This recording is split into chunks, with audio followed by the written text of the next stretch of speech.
What are some common in your awareness and perhaps experience? What are some common reasons that clients leave trainers? And let's leave aside they're moving across the country, or they've lost their job or something like that. What are common? Have you noted or noticed any common reasons why a person might leave?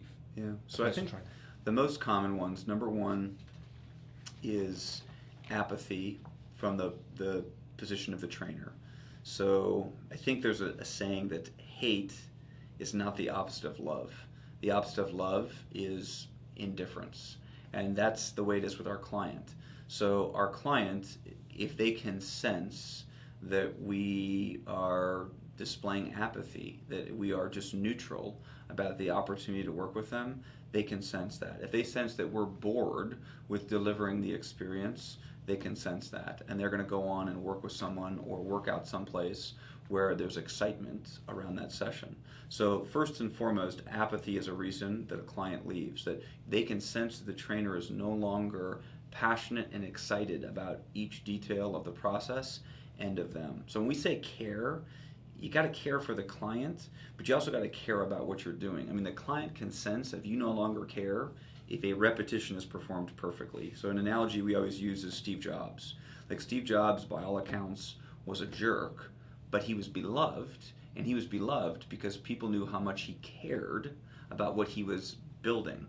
And he cared about the curve of that iPhone. He cared about what the inside of the Mac looked like. And the consumer and the rest of his peers, his coworkers understood this guy is obsessed and cares about what we're trying to do. Our customer knows when we stop caring about some of those elements. So that's number one.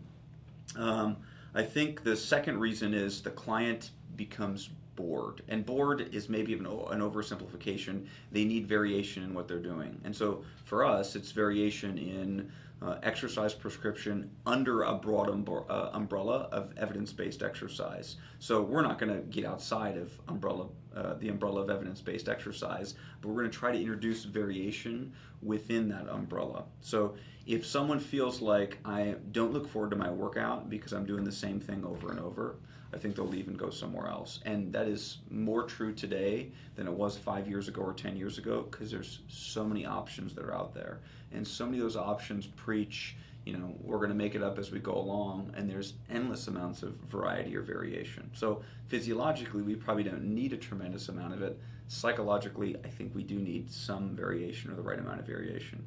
I think the last reason is the client is not bought into the methodology. I think we lose clients or we have poor retention because a client doesn't understand the why behind what they're doing. So I always say that if you understood the why, you would never train in a different way. And when we lose a client, the mistake that most people make in the world of high-intensity training is they think like high-intensity trainers are maybe competing against or competing with each other. They're not.